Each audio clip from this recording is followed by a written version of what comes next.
You ask Tiger to solve. This deals with linear equations with one unknown. The final result is a equals -30. Let's solve it step by step. Swap sides. Group all constants on the right side of the equation. Subtract 40 from both sides.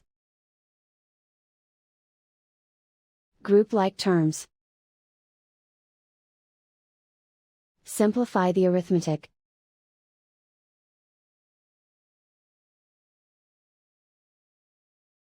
Isolate the a. Divide both sides by -2. Cancel out the negatives.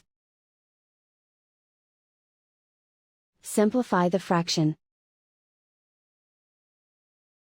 Move the negative sign from the denominator to the numerator.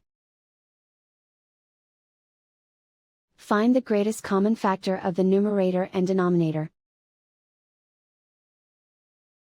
Factor out and cancel the greatest common factor. And so the final result is a equals -30.